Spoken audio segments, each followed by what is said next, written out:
Bonsoir et bienvenue à tous et à toutes. Nous nous retrouvons donc pour un 4e et avant-dernier séminaire d'un cycle de 5 séances, comme vous le savez peut-être, organisé ici à l'hôpital Lariboisière avec le soutien de la chaire de philosophie à l'hôpital et notamment Colline Periano et Nicolas Elaïc Wagner. Je suis pour ma part, pour ceux qui nous découvrent, conseillère éthique sur les données de santé au sein de l'équipe de la consultation médicale endormie, doctorante en philosophie et en droit à l'EHESS et auteur pigiste pour Philo Édition. Je vais ainsi tout de suite laisser la parole à mon collègue Cyril Touchard, anesthésiste réanimateur, pour qu'il vous présente la consultation médicale endormie en quelques mots. Bonsoir à tous, merci Pauline, merci aux invités, merci au public. On va donc aujourd'hui, sur cette 4e séance, parler d'intelligence artificielle, parler de santé publique et puis parler un petit peu de données de santé et de données de santé en anesthésie. Donc je vais introduire un petit peu pourquoi on s'est posé ces questions dans le programme de recherche qui est le nôtre. Le programme de recherche c'est CME. Depuis 5 ans à l'hôpital Lariboisière, on tente de faire une consultation médicale endormie. Qu'est-ce que ça veut dire? Grossièrement, c'est utiliser les signaux qui sont de toute façon enregistrés pour permettre la chirurgie, pour détecter des vulnérabilités cardiovasculaires et neurocognitives. Donc c'est très simple, tous les jours pour faire des anesthésies, il y a à peu près 12 millions d'anesthésies par an en France. On mesure la pression artérielle, on mesure la saturation pulsée en oxygène au bout du doigt, on mesure le rythme cardiaque et on a une idée de l'activité électrique cérébrale par l'électroencéphalogramme. On utilise ces données de santé, nous, depuis 5 ans, pour essayer de faire de la prédiction de complications neurocognitives ou de la prédiction de complications cardiovasculaires. Donc ça soulève beaucoup de questions éthiques, en particulier, on a eu une séance là-dessus sur l'éthique de la médecine prédictive, on a fait quelque chose là-dessus. Ça soulève aussi des questions sur les données de santé et l'utilisation de la machine pour faire cette prédiction. Donc dès lors qu'on utilise une machine, c'est plus le médecin responsable qui est tout à fait apte à analyser, à traiter, à détecter cette vulnérabilité. Donc il y a une séance aussi sur ce sujet. Et aujourd'hui, on va parler donc de l'impact écologique que pourrait avoir ce projet. Pourquoi? Parce que vous imaginez bien que la CME, finalement, il faut accumuler des données de santé. Il faut regarder beaucoup d'électroencéphalogrammes, beaucoup de pression artérielle, beaucoup de saturation. Et tout ça, on le stocke sur des serveurs, on l'utilise, on le traite, il y a des machines, après il y a des spécialistes, des scientifiques qui doivent traiter. Et puis après, c'est intégré dans des moniteurs pour faire de la détection et de la prédiction. Donc ça utilise beaucoup de ressources. On a quand même, je suis obligé de le dire, une ligne depuis le début sur la CME, c'est d'utiliser des signaux qui sont de toute façon enregistrés. Je le répète, on ne fait pas de choses supplémentaires. On utilise des signaux qui de toute façon sont utilisés, donc on tente de faire par ce truchement une médecine de juste soin pour le patient, à moindre coût pour la collectivité, et utiliser des choses qui de toute façon sont utilisées. Voilà pour le projet de la CME. Un mot sur l'équipe, il y a évidemment des médecins, donc celui qui a l'initiative c'est Fabrice Vallée et Joachim Matteo qui est ici ce soir, ils sont 2. Il y a Étienne Gaillat qui est le chef de service du secteur et qui supervise et qui nous aide à pouvoir bien organiser ce projet de recherche. Et donc Cyril Touchard, c'est moi-même, il y a Kenza El Ayeb et il y a évidemment tout un tas de médecins, vous vous en doutez, pour mettre toutes ces données. Et puis au niveau engineering, au niveau mathématique et traitement de ces données, on a François Kimi, il y a Valentin qui est ici, il y a David Sabag, il y a Dominique Chapelle qui est responsable aussi de ça, et puis on en a bien d'autres, Jérôme Cartaillé pour ne citer que d'autres, mais on est toute une équipe pour pouvoir traiter. Et sur le plan, et Jonas Joachim qui est un médecin et un ingénieur, donc ça c'est une petite force de l'équipe qui permet aussi de faire le lien entre les scientifiques et les médecins. Et sur le plan éthique, grâce à Pauline Nelly qui est avec nous depuis maintenant un peu plus de 2 ans, on arrive à organiser ces séminaires qui nous poussent à nous poser beaucoup de questions sur ces données qu'on enregistre, pourquoi on le fait, dans quel but, et est-ce que c'est toujours bien se comporter, comment on peut améliorer nos pratiques et améliorer notre projet. Grâce à toi, merci, je te remercie Merci beaucoup aussi à travers ce petit. Voilà pour ce qui est de la CME. Et évidemment, s'il y a des questions au cours de vos présentations ou des choses, donc je suis là pour apporter potentiellement des éclairages. Voilà. Merci beaucoup Cyril. Je vais vous faire une brève présentation aussi des thèmes que nous avons abordés lors des précédentes séances. Donc tout d'abord notre premier séminaire intitulé Anesthésie et intelligence artificielle des données massives à la médecine prédictive nous a permis de présenter plus en détail cette consultation médicale endormie, ses enjeux, son contexte, puisque nous nous sommes intéressés aux évolutions de la profession d'anesthésiste réanimateur grâce au sociologue Yann Faure notamment. Puis le deuxième séminaire qui portait sur l'éthique de la médecine prédictive, plus particulièrement le cas des maladies neurodégénératives, nous a permis d'interroger la définition donnée à la consultation médicale endormie à la faveur des recherches de Claire Paquet, neurologue, de Fabrice Gzil, philosophe, de Gaspard Dassigny, radiologue, et encore de Paul-Loup Veil-Dubuc, philosophe. Puis, dans notre troisième temps de réflexion, qui fut consacré à l'éthique de l'IA pour le soin, et notamment au partage des responsabilités entre concepteurs ou fabricants et utilisateurs de cette technologie, nous avons pu compter sur les regards avisés de Sonia Desmoulins-Cancelier, qui est docteur en droit et chercheuse au CNRS, de David Grusson, qui est professeur de la chaire santé de Sciences Po Paris, et également membre du CCNE et fondateur d'un think tank nommé Éthique IA, qui est à la base du principe de garantie humaine, ainsi que Claude Kirchner, qui est ingénieur chercheur émérite au CNRS, directeur du CNPEN et également membre du CCNE. Et pour cette quatrième et avant-dernière séance, qui s'attache donc à l'éthique de l'intelligence artificielle pour la santé publique, nous interrogerons les impacts écologiques de ces technologies. De fait, le déploiement du secteur numérique, qui plus est de l'intelligence artificielle, s'accompagne d'un coût écologique bien souvent négligé, à l'entretien des serveurs collectant les données, au refroidissement de ceux-ci au prix parfois tel qu'en Laponie de l'assèchement de fleuves, etc. Toutefois, la qualité de l'environnement dans lequel nous évoluons est un facteur décisif pour les enjeux de santé publique. Comment praticiens, établissements de santé, institutions publiques liées à la santé peuvent-ils alors s'assurer d'un développement de ces innovations en considération de l'écologie et donc de la santé publique ? Et donc pour en discuter, nous avons l'honneur de recevoir aujourd'hui 3 invités d'une immense qualité que je vais m'employer à vous présenter. Arrêtez-moi si je me trompe. Alors tout d'abord... Vous trompez déjà, immense qualité. C'est beaucoup promettre. Non. Fabrice Filippo, vous êtes philosophe des sciences et techniques, ingénieur diplômé de l'Université de technologie de Compiègne, docteur en philosophie, professeur à l'Institut Mines Télécom, mais également membre du laboratoire de changement social et politique à l'Université Paris 7 Diderot, membre du comité de rédaction d'écologie et politique et du conseil scientifique d'Attaque. Vous êtes également l'auteur et le co-auteur de nombreux ouvrages, parmi lesquels La face cachée du numérique en 2013, plus récemment Le numérique, une catastrophe écologique en 2021, ou encore, magnifique, en 2022, Le développement durable et ses critiques, ainsi que Critique de la raison automatique avec Manola Antonioli. Jeanne Muret, vous êtes docteur en médecine, anesthésiste réanimatrice, praticienne, chef de service anesthésie réanimation douleur à l'Institut Curie, également administratrice de la Société française d'anesthésie et de réanimation, la SFAR, au sein de laquelle vous avez été à l'initiative de la création d'un comité de développement durable en 2016, comité que vous avez d'ailleurs présidé jusqu'en 2020. Et depuis 2020, vous siégez en outre au comité développement durable de la European Society of Anesthesiology and Intensive Care et vous avez de plus été chercheuse associée à l'INSERM durant 15 années et vous avez exercé aux États-Unis. Bernard Reiber, vous êtes philosophe politique et moral, directeur de recherche au CNRS, chercheur au Centre de recherche politique de Sciences Po Paris, le CEVIPOF, professeur au Centre européen d'enseignement et de recherche de l'Université de Strasbourg. Vous êtes de surcroît co-directeur du domaine sociologie, éthique et épistémologie des sciences, ainsi que de la collection Innovation et responsabilité du groupe ISTE.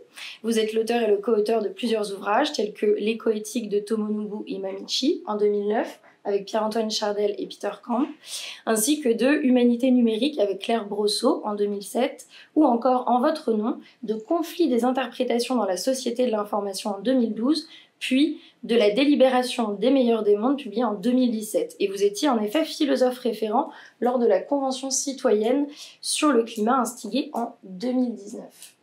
Je ne me suis pas trompée. D'ailleurs, Bernard, si vous le permettez, nous allons commencer tout de suite par votre intervention. Merci beaucoup. Merci Pauline. Non, c'est vrai que je faisais partie des observateurs, mais on était une trentaine. Par contre, je suis garant de celle-ci sur la fin de vie. La convention sur la fin de vie. Voilà, c'est ça. D'ailleurs, vous aurez des choses à nous dire. Alors, la souris, je vais là. Ou alors je sors du champ télévisuel et donc c'est pas possible, il faut que je sois assigné à ma place. On te voit. Ah, alors Vous pouvez rester là. Bon, parfait. Très bien. Donc, voilà le titre que je vous propose. Donc, c'est pas. Je sais que Fabrice va beaucoup travailler sur les impacts sur l'environnement, donc je ne vais pas prendre cette partie-là. Et puis, je vais vous proposer deux choses. Je vais faire quelque chose d'assez classique, c'est-à-dire que quand on parle d'éthique de l'intelligence artificielle, on peut prendre l'intelligence artificielle comme un objet d'étude qui comporte des risques, des nouvelles technologies qui comportent des risques, et donc il faut se prémunir et respecter un certain nombre de ethical requirements, par exemple, pour être financé dans le cadre de projets européens. Il se trouve que parmi mes occupations, je suis un reviewer du volet éthique de projets qui sont financés par la Commission européenne. Et depuis 1 an et demi, on a, parmi les items, en plus des humains, de l'environnement, des cellules humaines, des misused, je vous ai déjà dit environnement, on a IA, qui est un item de plus qu'il faut documenter, qui doit être d'abord documenté par des gens qui font les projets. Et donc, ça peut être ça, éthique de l'intelligence artificielle. Donc, la première partie de l'exposé, ce sera ça. Et la deuxième partie, c'est on renverse complètement les choses. Puisque cette intelligence ne doit pas nous remplacer, mais nous augmenter, est-ce qu'elle serait capable d'augmenter notre réflexion pour penser collectivement, pour délibérer collectivement sur ces questions-là, avec toutes les dimensions, mais notamment avec les dimensions éthiques. Ça va? C'est assez clair. Donc, si vous prenez par exemple un document comme celui-ci, qui est un document assez classique, qui fait référence pour la Commission européenne, en tout cas pour les recherches au niveau européen, ben voilà les fameux les principes éthiques. Donc vous voyez qu'on est, pour ceux qui connaissent un peu les théories morales, on est uniquement dans le domaine de la déontologie. On énonce un certain nombre de principes et on voit si les technologies ou les processus ou tout ce que vous voulez engager respectent ou pas ces principes. Donc il faut respecter la human agency, surtout la question de la dignité, de l'autonomie et de la liberté. Vous avez les questions de vie privée et de gouvernance des données. S'il y a 20 ans, les premiers problèmes qu'on avait à surveiller pour ces problèmes de conformité éthique, c'était des problèmes bioéthiques qui venaient de la médecine, puisque la médecine a sauvé l'éthique, vous savez bien. Maintenant, c'est beaucoup plus des questions de data, de données, et donc il n'y a pas grand-chose de neuf avec l'intelligence artificielle par rapport à la question des données. Bon, la question de l'équité, la question de... Alors il y a quand même, vous voyez, environmental well-being, donc on se rend compte quand même que selon le type de recherche, il peut y avoir un impact des systèmes d'intelligence artificielle sur l'environnement. Il y a la question de la transparence, et certaines fois, vous verrez le terme, je le trouve assez intéressant, de l'explication. Il faut expliquer ce qu'on fait quand on utilise des systèmes automatiques, semi-automatiques, dits d'intelligence artificielle. Alors, quand vous allez un peu plus dans le détail des textes, on est très très loin de l'herméneutique. On ne sait pas que l'interprétation, c'est quelque chose d'un peu compliqué. Il faut qu'on soit à peu près clair avec ce qu'on fait. Moi, je ne suis pas informaticien, je ne sais pas si on peut toujours être clair avec ce qu'on fait. Et puis, il y a la question de la reddition. Accountability, c'est la question de la responsabilité. Qu'est-ce que c'est que la responsabilité ou l'imputer? Vous en avez parlé dans les séminaires précédents.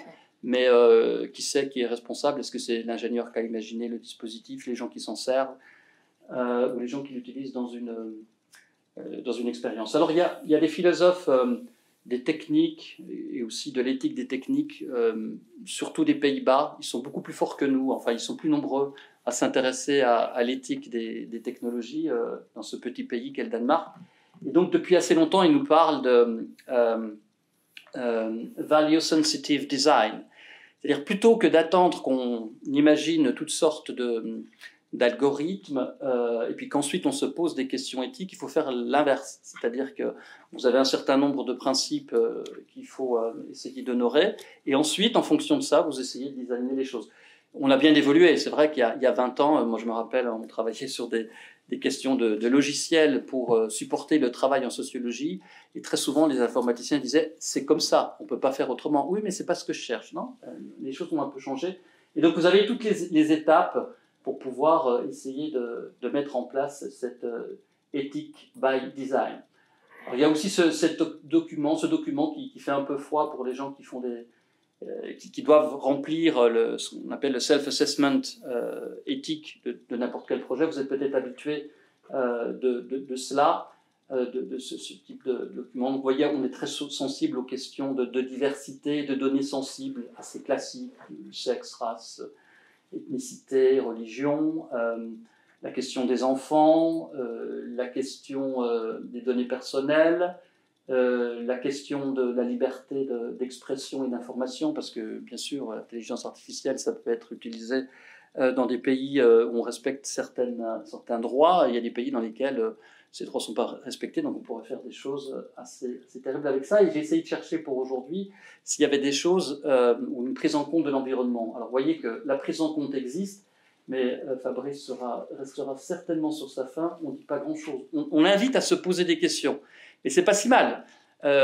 Comme ethical reviewer, souvent je suis très intéressé et même impressionné par l'imagination dont font preuve certains répondants pour pouvoir vraiment prendre en compte et dire, ben voilà, on voit bien le type de problème qu'on a et voilà comment est-ce qu'on y répond. Ça pourrait être un objet de recherche à part entière, mais comme vous savez, tout ça c'est confidentiel, on ne peut pas travailler dessus, mais souvent, croyez-moi sur parole, il y a beaucoup d'imagination, et en tout cas, plus on avance dans le temps, et plus les chercheurs, notamment les chercheurs de vos sciences, les sciences moins dures, puisqu'il n'y a pas de liberté, eh bien, c'est parce qu'on nous appelle souvent les sciences dures que je profite de dire ça, on a bien compris que c'était des choses importantes, et on sait comment y répondre. Et il y avait aussi la question de la démocratie. On s'est rendu compte que ça peut avoir des impacts. Il suffit de repenser au vote sur le Brexit ou des choses comme ça. On se rend compte qu'on peut manipuler des opinions. Bon, ça n'a pas été financé par l'Europe, je vous rassure. Voilà. Alors, ça, c'est une première façon d'aborder les choses. Je trouve, comme philosophe moral, que c'est quand même assez pauvre, d'une certaine façon. C'est assez déontologique, c'est des principes un peu généraux. Et d'ailleurs, je me suis servi de mon assistant de recherche qui est interdit à Sciences Po, qui s'appelle ChatGPT, dont tout le monde parle. Et comme je ne suis pas un étudiant, je peux m'en servir. Et je me suis dit, je vais essayer de voir s'il peut m'aider. Alors bien sûr, quand j'ai posé la question, est-ce qu'il connaît Bernard Reiber, on doit passer par un grand moment d'humilité. Il ne connaissait pas Bernard Reiber. Et dans un deuxième temps, il m'a fait une bio, parce que j'ai dit Bernard Reiber, le philosophe. Il m'a fait une bio extraordinaire, qui n'était pas tout à fait déjantée. Il y avait des choses qui étaient quand même justes. Mais enfin, je ne sais pas où est ce laboratoire. Alors, pour la petite affaire, AIST, CNRS, c'est une équipe mixte au Japon. Et c'est là qu'ils ont développé ChatGPT. Donc, je suis très content. Et moi, de savoir que je suis très bon sur les questions de self-awareness and ethical implication of I thought. J'ai pensé que c'était bon, et en plus, je travaille à Descartes, l'école normale supérieure Saclay. Je ne veux pas aller à Saclay, c'est trop loin, mais je travaille à Sciences Po, c'est plus modeste. Mais voilà. Ceci étant dit, je lui ai posé la question, est-ce que vous pourriez m'aider à implémenter une conférence, une assemblée citoyenne, sur Ethics of Artificial Intelligence in Health and its Impact of Climate Change. Et très rapidement, vous avez ceci qui vous sort. Donc il faut être clair sur... Je ne dois pas traduire, vous êtes tous bons avec l'anglais. Il faut connaître les buts, il faut essayer de voir quels sont les participants potentiels. Il faut trouver un lieu. Ah bah oui, j'avais pas pensé qu'on pourrait faire ça à partir de sa maison. Il faut avoir un agenda, il faut avoir des facilitateurs, il faut inviter des participants, et puis good luck. Bon, voilà, je me suis dit, c'est déjà pas mal, mais j'ai voulu quand même pousser un peu plus loin. Et puis j'ai dit, oui, mais comment est-ce qu'on pourra délibérer? Là, on ne fait pas une réunion aussi simplette que ce qu'on est en train de faire. Comment est-ce qu'on pourra délibérer à 150 citoyens? Mon agenda caché, c'est comme je travaille là-dessus depuis assez longtemps et comme je vois comment ça se passe pour la Convention climat, j'essaie de voir si on peut faire mieux, si on peut l'améliorer grâce à du enhanced intelligence or something like that. Alors bon, voilà, il faut planifier l'agenda, il faut donner des rôles, d'accord, il faut encourager. Alors là, on sent l'esprit anglo-saxon américain, il faut encourager les participants et il faut, quel que soit le... Ah oui, maintenant l'expertise, ça n'existe plus, maintenant on nivelle tout, hein, regardless of their level of expertise. Ensuite, il faut qu'ils soient très respectueux, bah oui, autrement ça ne fonctionne pas, ce sera un débat à l'Assemblée nationale. Il faut utiliser des visuels, ah bah ça j'aurais pas pensé. De ce point de vue-là, c'est quand même intéressant parce que ça vous donne des idées auxquelles vous n'auriez pas pensé. Il faudra donner toutes les ressources, donc avoir un socle d'informations, j'imagine. Et alors c'est intéressant, ça on devrait le répéter davantage, augmenter l'écoute, vraiment faire en sorte que les gens écoutent bien et faciliter la discussion. Mais je reste quand même sur ma faim et donc je vais voir ce qu'il a dans le coffre.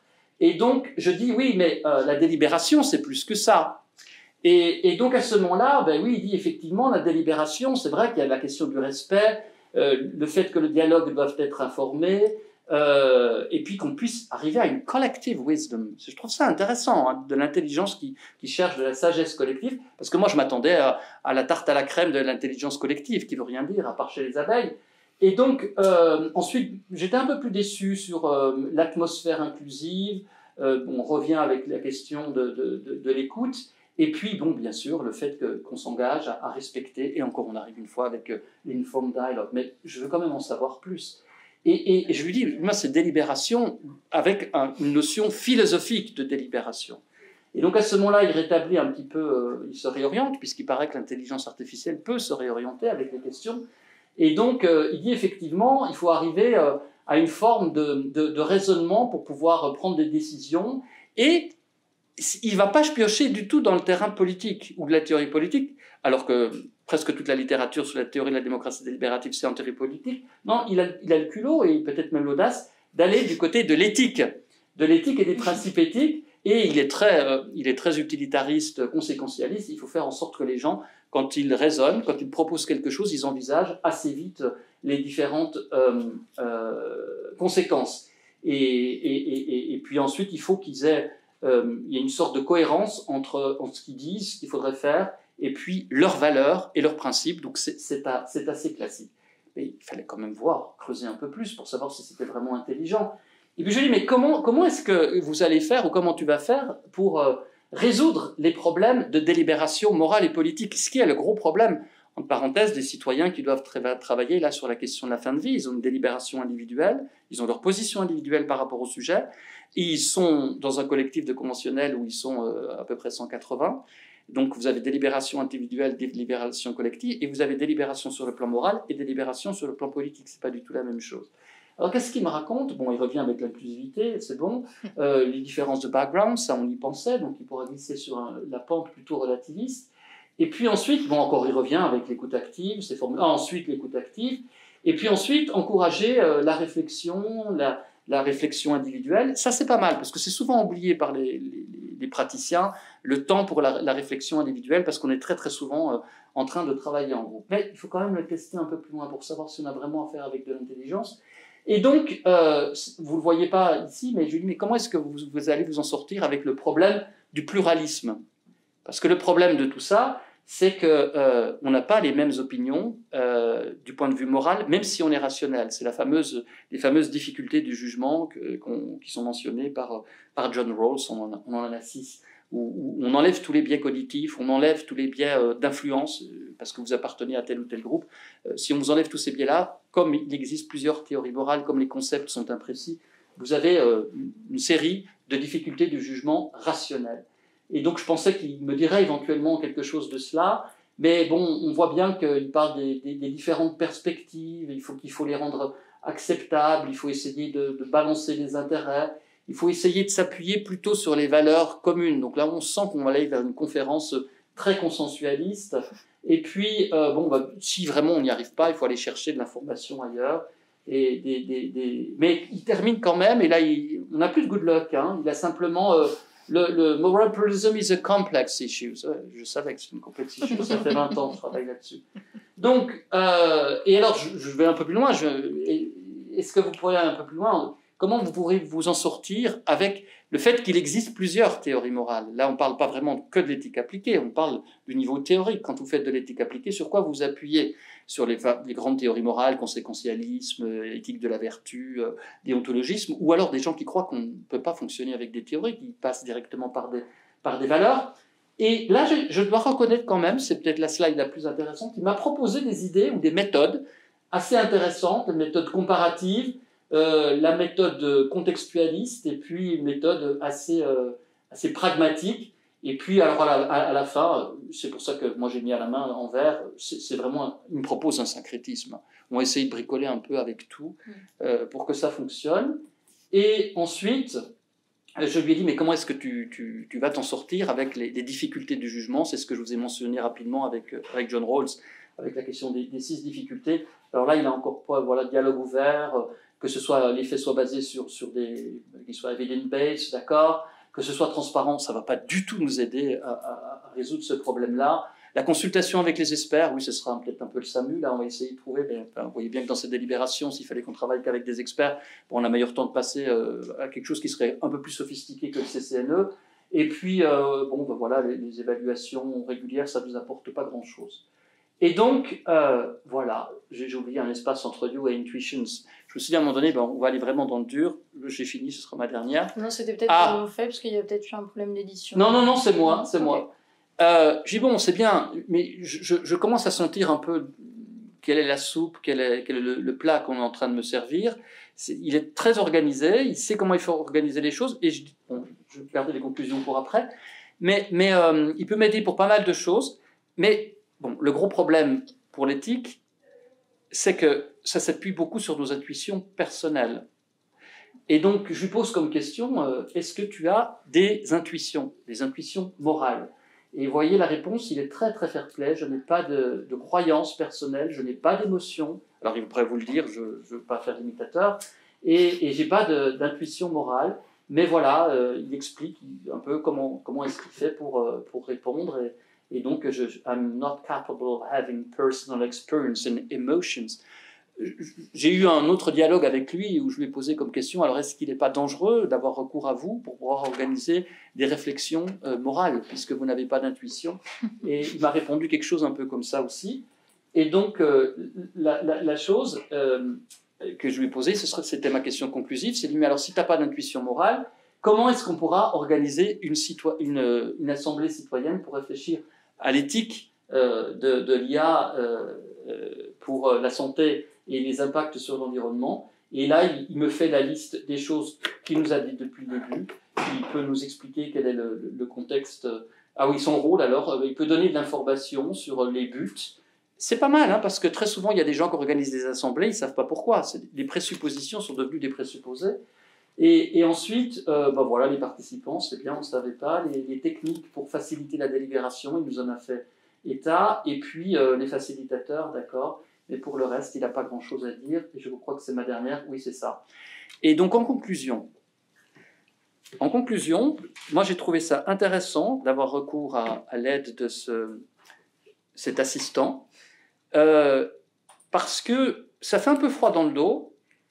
Parce qu'une bonne partie des animateurs de ce genre de choses, c'est un peu à ce niveau-là qu'ils se situent. C'est-à-dire, ils demandent à des citoyens de participer, de bien écouter les autres, d'être respectueux, ce qui n'est pas acquis. C'est très difficile hein, de parler sur des questions sur lesquelles on n'a pas les mêmes opinions morales, qui aident aussi à aller chercher de l'information, éventuellement avoir recours aux experts, mais qui sont incapables d'entrer dans le dur avec la question de qu'est-ce que c'est qu'un argument, qu'est-ce que vous faites avec le pluralisme moral.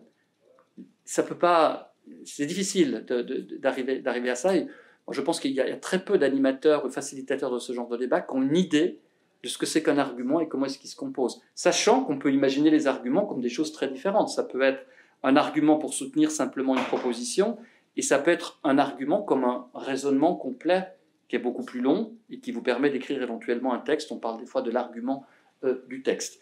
Donc, c'est une sorte d'image, une sorte de capture d'un type de préoccupations qui sont déjà bien prises en charge par des animateurs qui sont incapables de passer certaines fois à ce niveau. Mais, et ce sera vraiment ma conclusion, la conversation politique, c'est quelque chose d'important. Il y a des auteurs comme John Dewey, comme Oakeshott, qui sont des auteurs qui n'ont rien à voir les uns avec les autres, qui trouvent que la conversation politique, c'est ce qui donne sa saveur, c'est ce qui donne sa vie à la politique. Parce que c'est oral, et non pas parce que c'est écrit, tout est préparé à l'avance. Et il y a un auteur français, on va avoir un petit cocorico pour terminer, Montaigne, qui a des textes magnifiques sur la conversation, qui dit que la conversation, c'est quelque chose de très difficile, parce qu'il y a très peu de gens avec lesquels vous pouvez avoir des conversations, parce que c'est tout l'opposé de la dispute.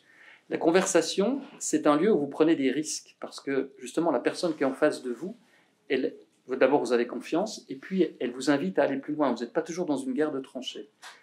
Et donc, il disait qu'il y avait très très peu de gens avec qui on peut avoir une conversation.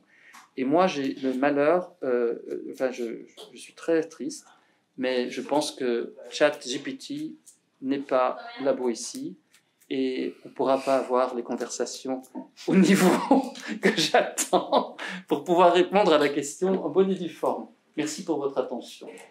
Merci beaucoup pour cette magnifique expérience avec ChatGPT sur le pluralisme et la délibération. C'était osé. Vous direz rien, Sciences Po, hein.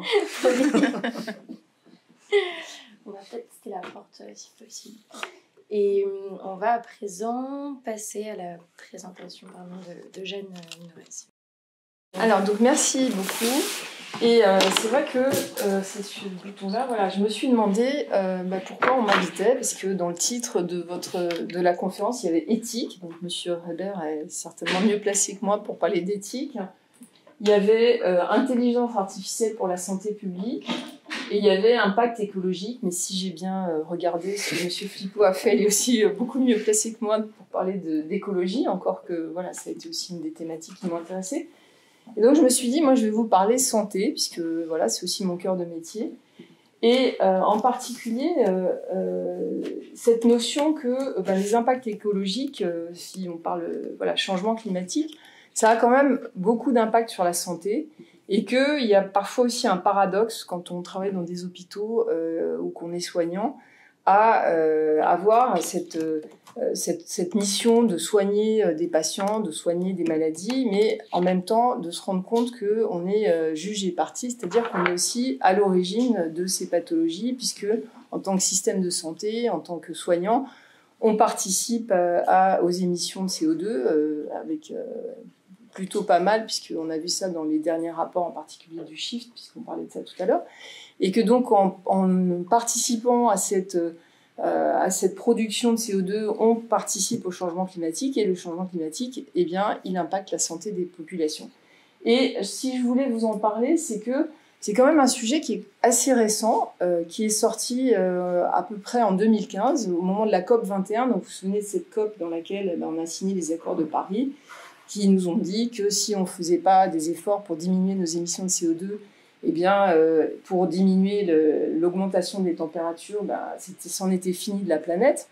Mais il n'y avait pas beaucoup à l'époque de gens, surtout à la COP, qui parlaient santé et qui racontaient aussi le problème de l'impact de ce changement climatique sur la santé. Et vous voyez, c'était un peu ridicule, il y avait ces deux petits manifestants à la COP 21, c'était au Bourget, avec des panneaux complètement ridicules, qui disaient, mais attention, la chaleur extrême, ça peut donner de l'insuffisance cardiaque, la pollution de l'air, ça augmente l'asthme, et puis il y a le palu qui ressurgit, etc., etc.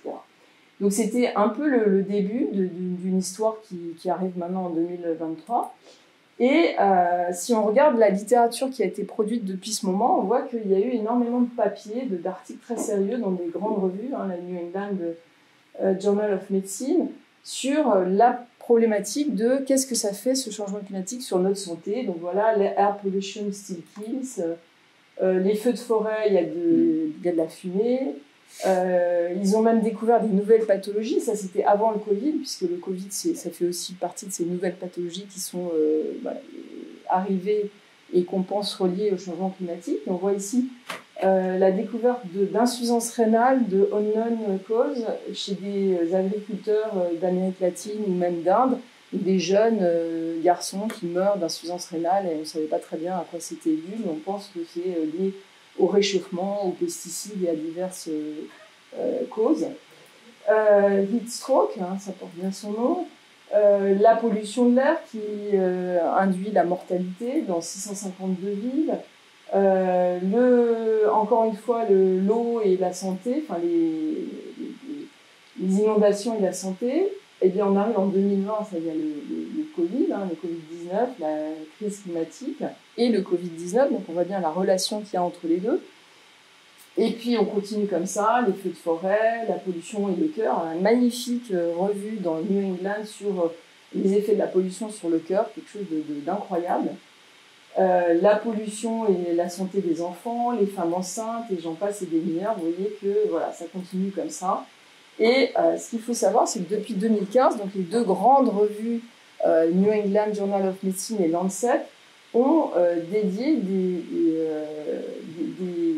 des parties entières de leur revue à cette question du changement climatique et de la santé, avec des infographies magnifiques.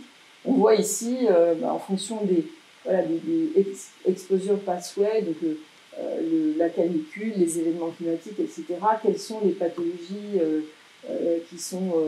qui en découlent, hein, et tous les organes sont touchés, toutes sortes de pathologies peuvent survenir. Et puis après, voilà, en fonction des organes, hein, dermato, gastro, etc., vous pouvez cliquer, vous avez, là j'ai fait une neurologie, par exemple, toutes les maladies neurologiques qui découlent du changement climatique, avec, on voit en bas le Zika virus, pareil, une maladie à vecteur qui découle du changement climatique. Et puis, chose intéressante, quand on dit ça, quand je vous ai dit, voilà, le changement climatique, ça impacte la santé, mais en réalité, ça n'impacte pas uniquement la santé, ça impacte aussi les systèmes de santé. Et ça, c'est très important et on l'a compris assez récemment. Et vous voyez dans cette infographie que Healthcare Delivery, il y a des problèmes de coûts, mais ça, à la limite, on s'en fout, hein, puisque on a vu pendant la crise du Covid qu'il n'y avait pas de limite. Mais il y a des problèmes.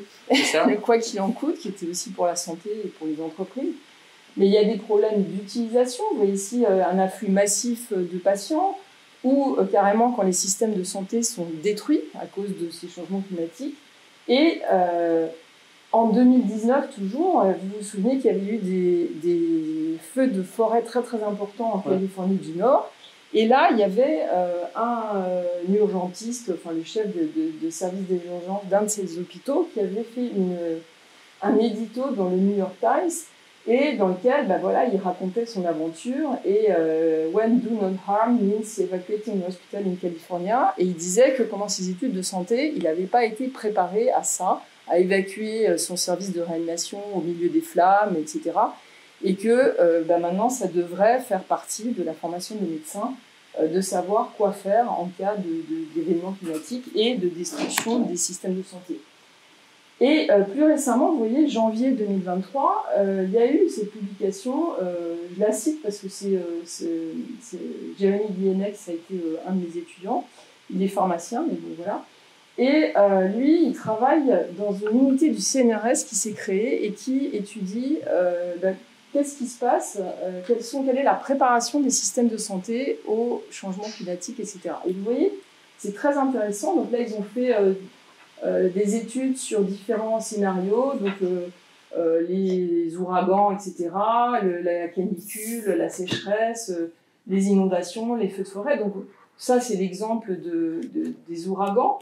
Et donc, ils ont utilisé une méthodologie particulière, hein, les diagrammes d'Ishikawa. Bon, je ne vais pas rentrer dans les détails, mais en gros, il y a plusieurs facteurs qui sont pris en compte.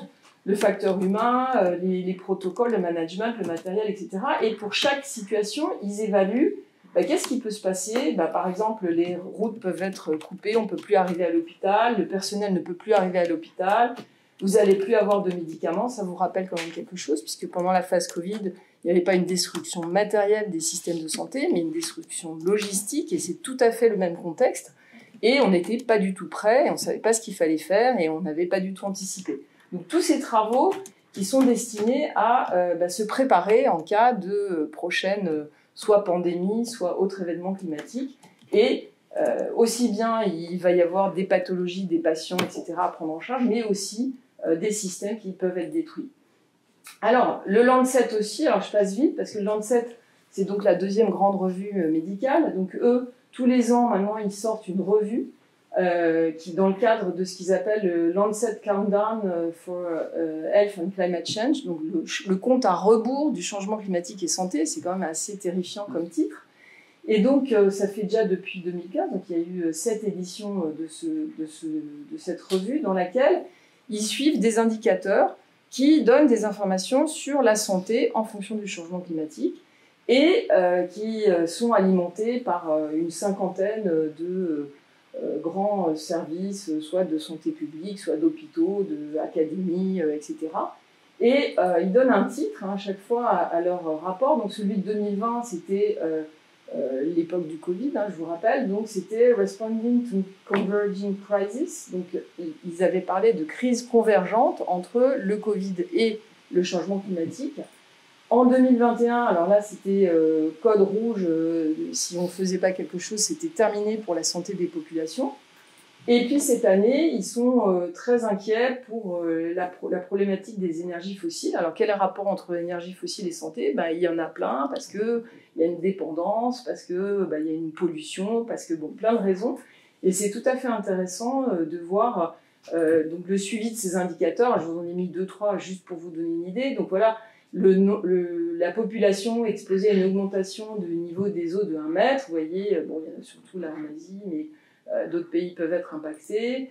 Les expositions aux feux de forêt, les morts liées à la pollution de l'air, etc. Donc ils suivent ces indicateurs d'année en année et je vous rassure, je vous rassure pas, ça ne s'arrange pas.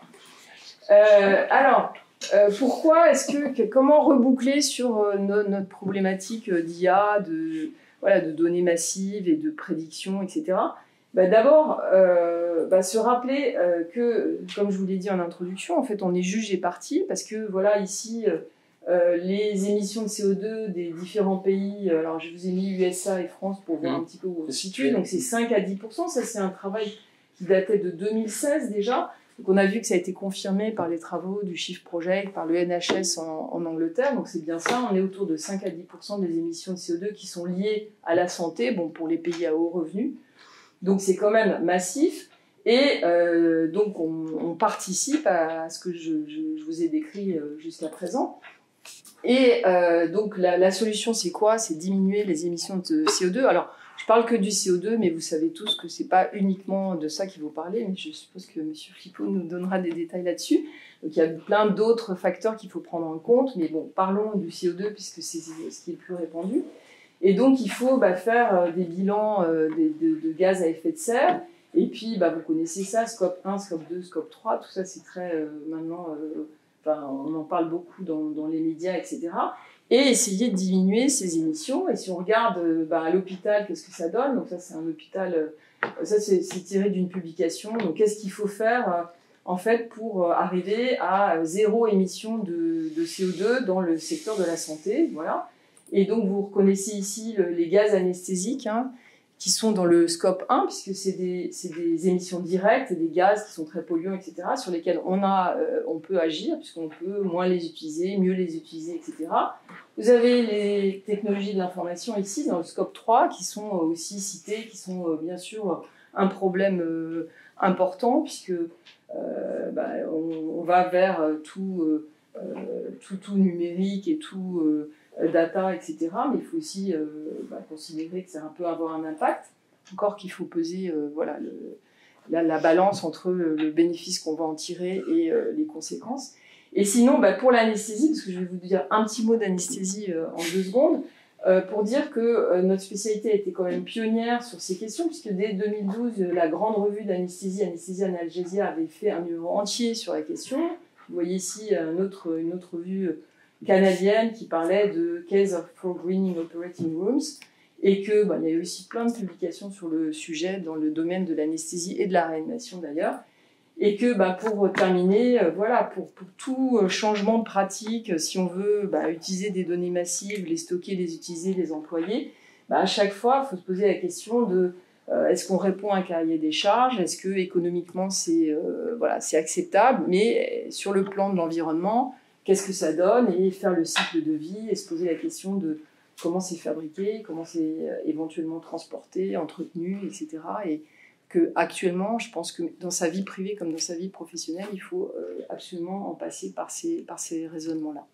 Voilà, je vous remercie. J'espère que j'ai pas trop. C'est parfait. Merci beaucoup. Et on ne demandera peut-être pas à ChatGPT pour l'éco-conception de certains. J'aurais dû essayer. Soin.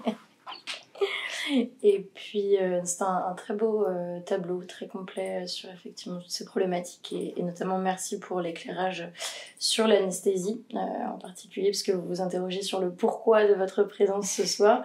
Mais c'est bel et bien pour discuter de ces grandes problématiques-là, à l'aune aussi de l'hôpital, et notamment la spécialité qui est l'anesthésie-réanimation. Et donc, nous allons passer à présent à Fabrice Flippo, si vous le voulez bien. Merci beaucoup. Alors moi, j'ai moins préparé que vous, que je ne savais pas trop de quoi on allait parler. En fait, je me suis dit... La conversation, c'est toujours très bien. C'est ça, qui vivra verra. Et donc, disons, pour compléter un petit peu le panorama, je dirais que... Déjà, il faut peut-être revenir à ce que c'est que le numérique. Le numérique, en gros, il y a deux fonctions. C'est soit l'information, au sens de... On apprend quelque chose, ou on fait circuler quelque chose à partir de laquelle on converse, soit la commande. Donc la commande, j'appuie, et il y a quelque chose qui se produit quelque part. Il n'y a que deux fonctions, en fait. Et quand on regarde l'évolution du numérique, je ne refais pas depuis le mathématicien arabe Al-Wazimi qui a donné l'algorithme à partir du 9e siècle, je raccourcis un peu, mais disons que les machines qu'on utilise, elles ont été conçues, dessinées au lendemain de la guerre à peu près, de la Seconde Guerre mondiale, c'est toujours les mêmes à peu près qu'on utilise, ou c'est un petit peu amélioré. C'est un peu comme l'automobile, où à peu près tous les composants automobiles principaux ont été inventés avant 1900, et tout le reste c'est juste en fait de l'amélioration, des matériaux nouveaux, c'est plus petit, c'est une huile meilleure, mais le fonctionnement général c'est toujours le même, quoi. Alors, ce que je veux dire par là aussi, c'est que tout ce qui arrive, c'était quand même assez prévisible, moyennant d'y accorder un petit peu d'attention, quoi. Donc la commande et l'information. Quand on regarde donc, ce que c'est devenu, là aussi je raccourcis, mais on voit bien que le numérique, c'est devenu des espaces publics alternatifs, alternatifs au système papier, ou radio-télévision, ou radiophonique. Donc ça donne les réseaux sociaux aussi bien que les réseaux d'entreprise, que tout ce qu'on a dans les écoles, comment on appelle ça, Intranet. Espaces numériques de travail, voilà, toutes ces choses-là, c'est converser, c'est participer, c'est échanger, c'est structurer de l'information.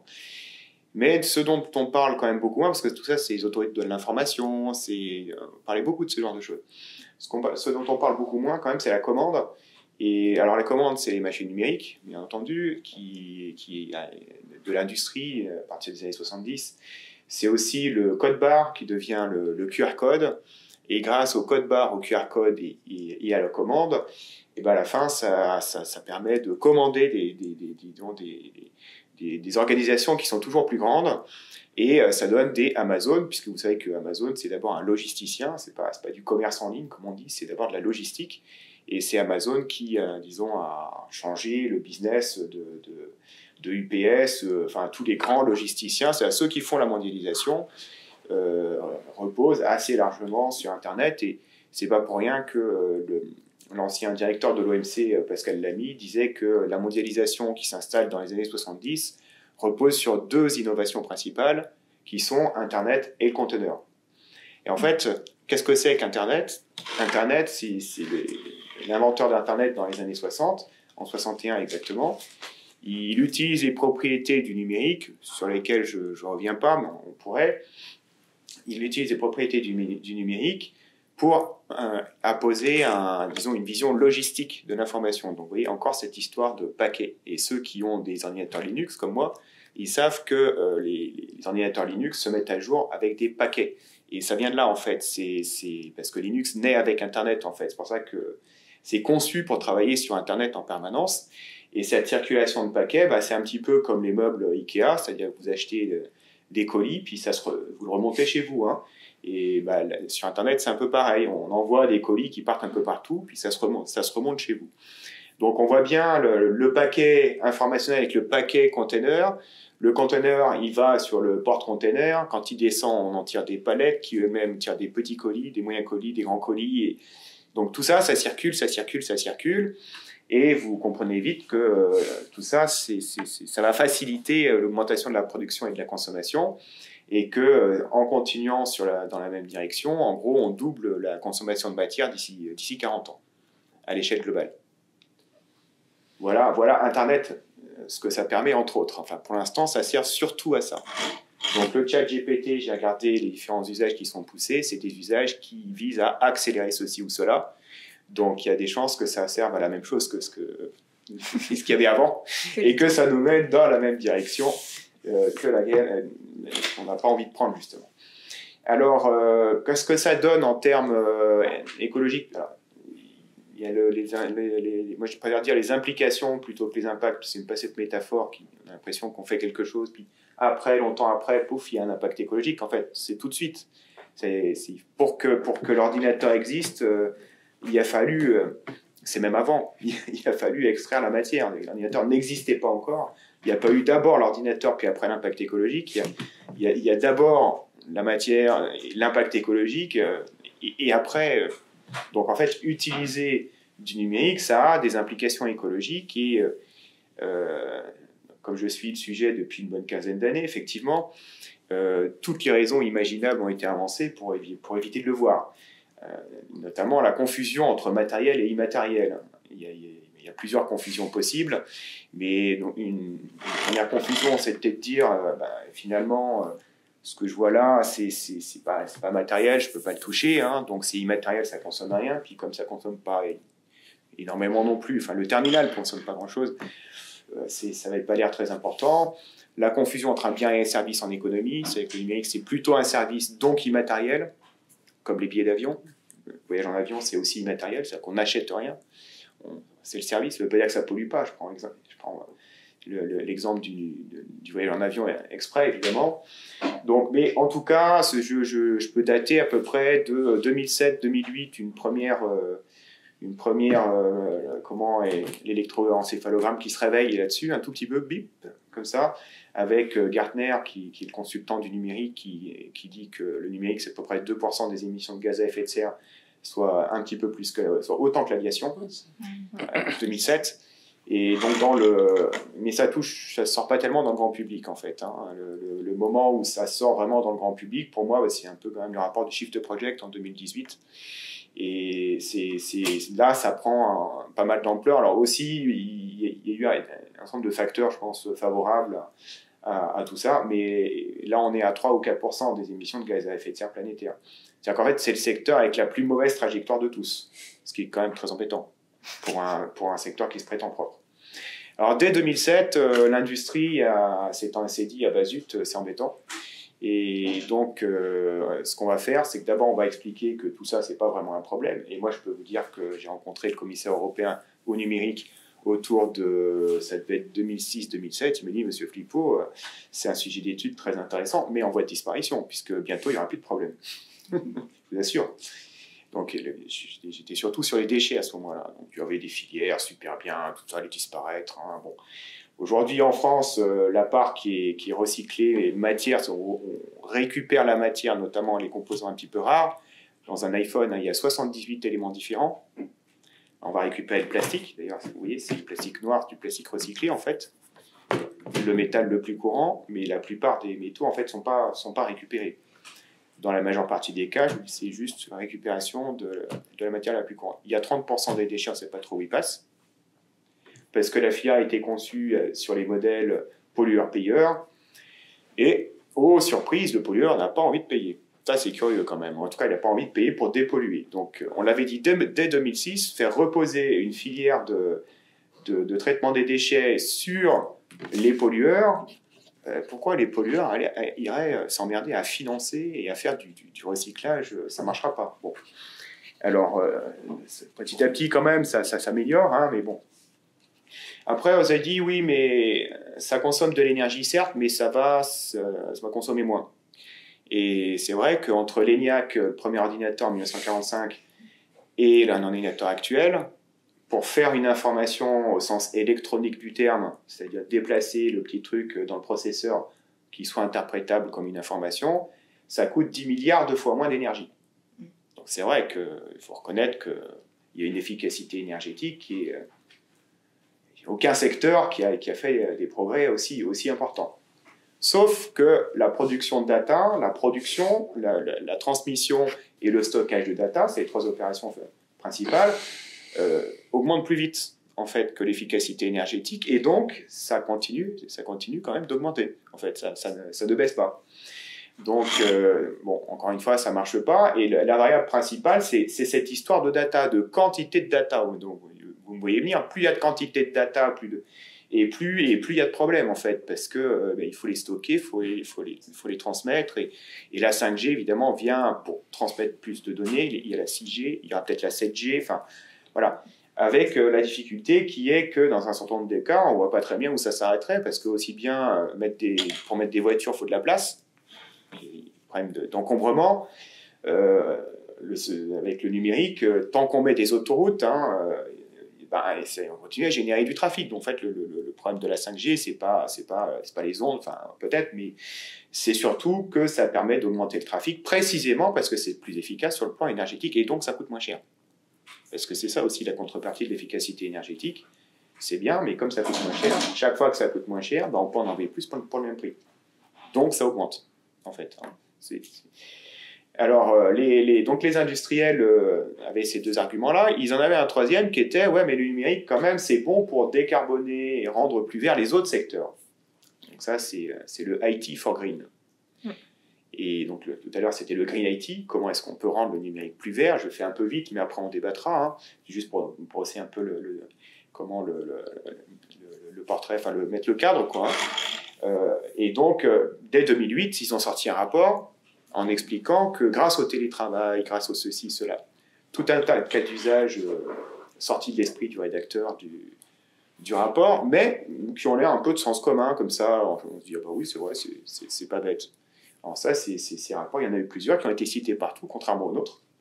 Le nôtre n'a pas été très cité. Il y en a un autre très bon rapport au niveau européen qui a été fait, qui n'a pas été cité non plus, hein, parce que c'était pas des bonnes vérités, c'est pas des vérités qui allaient dans le bon sens, tu vois. Le bon sens, c'était de dire, comme les industriels, que le numérique, ça serait bon pour la planète. Et c'est ce qu'il y a encore dans le Green New Deal aujourd'hui de l'Europe. C'est-à-dire que le Green New Deal repose en grande partie sur le numérique, ça va être bien. Ils n'expliquent pas pourquoi. Ils ne regardent même pas l'empreinte écologique du numérique. C'est assez incroyable. Et juste une espèce de vœu pieux comme ça, il n'y a pas de science derrière du tout. Donc, le problème de ces cas de bon sens, c'est qu'il y a autant de cas de bon sens qui vont dans l'autre sens de ce qu'ils disent. Je prends juste un exemple, hein, le télétravail qui est de bon sens comme ça. Voilà, je ne serais pas venu ce soir, je n'aurais pas pris le RER, je serais apparu à l'écran et j'aurais sans doute émis moins de CO2. Si j'avais été en Australie, oui, bien sûr, non, mais le télétravail, le télé-ceci ou télé-cela, bien sûr, c'est moins de transport. Oui, sauf qu'on peut prendre aussi un autre cas. Hein. L'autre cas, c'est l'entreprise qui cherche des partenaires. Et il y a un super partenaire en Australie, mais rien en Australie, ça coûte trop cher. Donc en fait, c'est pas rentable de travailler avec ce partenaire-là. Parce qu'il faut y aller régulièrement et tout et tout. Ah, mais voilà le télétravail. Voilà la visioconférence. Ah, ben, on peut commencer avec le partenaire australien. Ça abaisse les coûts, en fait, du travail avec ce partenaire australien. Donc je commence à aller en Australie alors que j'y allais pas. Alors, lequel des cas va l'emporter? En fait, après, c'est le problème. Eux se sont pas emmerdés. Ils ont pris que les bons cas. Ils n'ont pas du tout parlé des mauvais cas, entre guillemets. Et encore moins de savoir lequel des deux allait l'emporter. Hein. Et en fait, quand on regarde, on a eu un doctorant en géographie qui a soutenu sa thèse en 2008 ou 2009, qui disait, mais en fait, en géographie, il y a une évidence partagée des géographes depuis que la géographie existe, qui est que transport et communication sont complémentaires, pas substitutifs. Donc l'effet qui domine, c'est plus de communication égale plus de transport et vice-versa. Depuis 150 ans, en tout cas, c'est comme ça. Donc il faut nous expliquer pourquoi tout d'un coup, le cas où vous dites aurait une chance de l'emporter. Donc voilà, on vit dans cette espèce de brouillard un peu, où on confond un petit peu les termes, en particulier on confond, c'est un peu le titre de mon bouquin, hein, on confond ce qui est de l'ordre de l'efficacité avec ce qui est de l'ordre de la sobriété. Tout ce qui est de l'efficacité, c'est prendre des usages, par exemple là, la vidéoconférence, puis on peut étudier, faire une analyse de cycle de vie, on regarderait que peut-être Zoom, c'est pas le plus performant en termes de consommation d'énergie, on prendrait un modèle plus performant, mais on ferait notre visio. Donc en fait, à usage donné, on va regarder quel est le dispositif technique qui peut permettre de réduire l'empreinte écologique. C'est bien, sauf que très souvent, ça va avec un gain économique, ça consomme moins de data et tout, et ça économise de l'argent. Donc cet argent, qu'est-ce qu'on va faire dans le monde dans lequel on est? La tendance, c'est de le réinvestir pour dépenser autre chose, qui va peut-être polluer plus que ce qu'on vient d'économiser. C'est l'économie telle qu'elle existe depuis Adam Smith, depuis d'ailleurs François Quesnay, plus exactement, puisque François Quesnay, c'est le premier à expliquer que les avances dans l'investissement peuvent donner des petits par la suite. Donc ça remonte, autant dire que c'est vraiment du gros bon sens qui remonte quand même à très très loin, quoi. Donc l'efficacité est susceptible de ce qu'on les ingénieurs appellent l'effet rebond, en fait. C'est le concept un peu d'ingénieur, ce truc-là. Mais les ingénieurs, évidemment, quand ils ont compris ça, ils sont embêtés, parce que pour l'efficacité, c'est bon, ils foncent. Mais l'effet rebond, ouh là là là là, alors là, ils se cassent les dents. Qu'est-ce qu'on va en faire, ça? C'est l'usager. Il faut sensibiliser l'usager. Très vite, et d'où l'éthique. Il faut l'éthique. L'éthique qu'on ramène, en général, à des questions de déontologie. Ça, c'est bon, ça, c'est pas bon. Il faut stocker les emails, il ne faut pas stocker les emails, par exemple. Et ça s'arrête là. Donc, évidemment, quelqu'un qui connaît l'éthique, un peu agacé par ce genre de raisonnement, mais très vite, ça s'arrête là. La sobriété, c'est bien plus compliqué. Parce que la sobriété, c'est une question, disons, de l'intégration de l'usage dans un monde d'usage, de telle manière à ce que ça donne quelque chose de bon et juste. Ah, alors est-ce que c'est bon et juste d'utiliser les données massives dans le cas des patients? Moi, je ne sais pas, je n'ai pas la réponse, évidemment. Mais effectivement, il y a un problème d'arbitrage, c'est-à-dire qu'on voit que tout n'est pas possible, qu'il y a des plus et des moins, des coûts et des bénéfices, si on veut utiliser ce vocabulaire-là. Évidemment, le cas n'est pas du tout isolé, il y a plein de cas de ce type-là. Enfin, moi, ma référence dans le domaine de la contre-productivité médicale, c'est Ivan Illich et la némésis médicale, donc bon, ça remonte à un certain temps. Quand il expliquait, en fait, il expliquait les maladies générées par, disons, la forme de système de santé, mais surtout, il disait, qu'est-ce qui vaut mieux en termes d'investissement? Est-ce qu'il vaut mieux mettre une somme dans un hôpital super performant, avec les data et tout, ou est-ce qu'il vaut mieux former des médecins au pied nus pour le même prix, et on élève le niveau de santé de toute la population, alors que l'hôpital world class, en fait, il va servir qu'aux riches, et ça va élever le niveau de qualité de la santé de quelques personnes, et ça va plutôt aux pays en développement. Hein. Mais en termes de raisonnement, à qui ça sert, tous ces trucs-là, et à quoi ça sert exactement, la sobriété pose des questions de ce type-là. Donc des questions qui sont assez vite politiques, en fait. Moi, je suis plutôt plus politique que éthique. Et donc d'arbitrage, en fait, entre des priorités qui sont mutuellement incompatibles. Et donc, voilà, je vais m'arrêter là, mais ça plante un peu le décor, on peut aller plus loin si besoin. Merci beaucoup. Et petite reprise, je note sur impact et implication, tout à fait très bienvenue. D'ailleurs, c'était surtout pour des questions ergonomiques de place. J'avais hésité aussi avec coût, mais qui porte coût écologique, qui porte une dimension un peu plus économique, mais qui est aussi dans l'air du temps. J'en profite pour citer les travaux de Guillaume Pitron, que vous connaissez sans doute, sur le coût d'un like ou encore la guerre des métaux rares en lien avec le numérique. Et aussi, je rebondis sur les 2 rapports que vous avez cités et qui n'ont pas été malheureusement reconnus à leur juste valeur. Est-ce qu'on ne pourrait pas à présent en donner le nom pour pouvoir les lire Alors, ceux qui étaient critiques des rapports SMART 2020. Tout à fait, oui. Oui, alors il y a un rapport de Biointelligence Service, oui. Un groupe de consultants spécialisés en ACV, de 2008, et en fait le gros avantage, la grosse supériorité de cette petite boîte Biointelligence Service, qui a été rachetée par Deloitte d'ailleurs, mais à ce moment-là, c'est qu'ils avaient des ingénieurs et aussi des sciences sociales. Donc comme ça va éviter de raconter n'importe quoi sur les usages. Parce que les ACV reposent sur des scénarios d'usage. Et les scénarios d'usage, en général, les ingénieurs ils font de très mauvais scénarios d'usage. Alors, ils calculent très bien derrière, hein, mais les comparaisons en termes de scénarios d'usage n'ont sociologiquement aucun sens, très souvent. Eux, ils n'avaient pas de pied là. Donc c'est pour ça qu'ils disaient qu'en matière de supposées solutions, dans la plupart des cas, ce qu'on peut conclure, c'est qu'on ne peut rien conclure. On ne peut rien conclure parce que tout dépend des usages, en fait. Et donc, il faut s'intéresser aux usages avant de dire, ça y est, il n'y a qu'à Faucon. Et le rapport, le nôtre, c'était faut-il croire au TIC verte 2009, ça a donné un bouquin aux presses des mines, mais il y a un rapport avant. Merci beaucoup. Qui aborde cette question-là et qui dit, non, il ne faut peut-être pas trop y croire. Oui, parce que c'est la question C'est un petit peu du greenwashing. ACV, TIC, vous êtes familier peut-être avec ces acronymes? On dit ici, c'est de l'archéologie. Technologie de l'information et de la communication, on ne les appelle plus comme ça. Oui, ça a été nouvelle technologie de l'information, Ah, puis après TIC, technologie de l'information et de la communication. Maintenant, on dit numérique, puis ceux qui sont ils disent digital.